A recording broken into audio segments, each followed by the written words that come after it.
the November election looming over Wall Street, at least beginning to, a new CNBC Change research survey of battleground states. It looks at voters there, looking at a race for the White House. And Eamon Javers joins us now with what we refer to as the states of play. We've got a nice little thing down in the lower left. Hey, Eamon. Yeah, hey, Joe. We call it states of play because these are the 6 battleground states that are so important to the president's reelection. He won all 6 of them back in 2016. We're watching what happens there to get a handle on what might happen in the Electoral College come November. It's early days, but this poll has more bad news now for the president of the United States. 2 weeks ago was the first time that we saw Joe Biden take a lead in all 6 of those battleground states. Today, we see that Joe Biden is extending his lead from +3 to +6 in the battleground states. Take a look at a state-by-state breakdown of where we're talking about here, and you see that the president is losing in all 6 of these states to Joe Biden. In Arizona, he's -7, Wisconsin -8, Michigan -5, Pennsylvania -6, North Carolina, he's down 7, and in Florida, this is an interesting one, he's down 5. Florida is the only state here where we're seeing President Trump catching up to Joe Biden. He was down by more than 5 earlier, but still the president underwater in the state of Florida, so crucial to his reelections as of right now.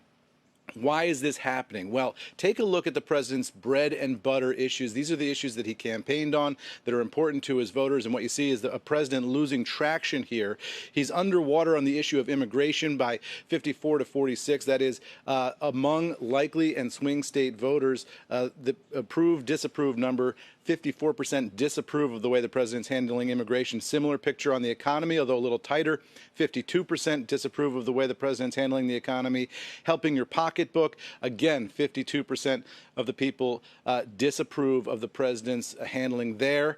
And then on the stock market, 50-50, a break-even number for the president on an issue that this White House thought at the beginning of the year was really going to be their calling card going into the reelect. And all of that against a backdrop of this global pandemic. And you do see people's concern in these swing states ticking higher on COVID-19 from 62% of concerns, people who say they were concerned on May 31st, to 71% in this latest survey. So, Joe, as you look at all of this, you do see that it's the virus and those key issues that are moving the president's poll numbers, and he's now going to have to fight back from behind in those crucial battleground states. But still, early days, as I say, and a lot of time here between now and November. Joe, back over to you. Yeah, but early days, but, you know, we're supposed to be reopening, and there's questions in a lot of parts of the country, and that throws everything into the unknown territory. If you got half the country, and even if it's not a second wave aim, and even,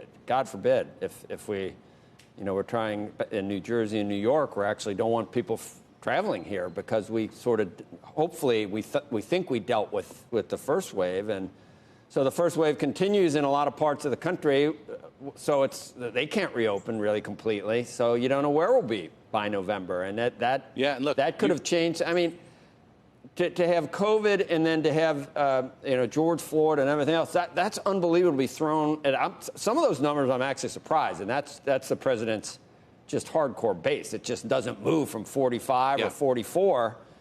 So, but with what's happening in the world, I don't know. It's like how all occasion. It's a bug. It's how all occasion doesn't inform against him, Hamlet.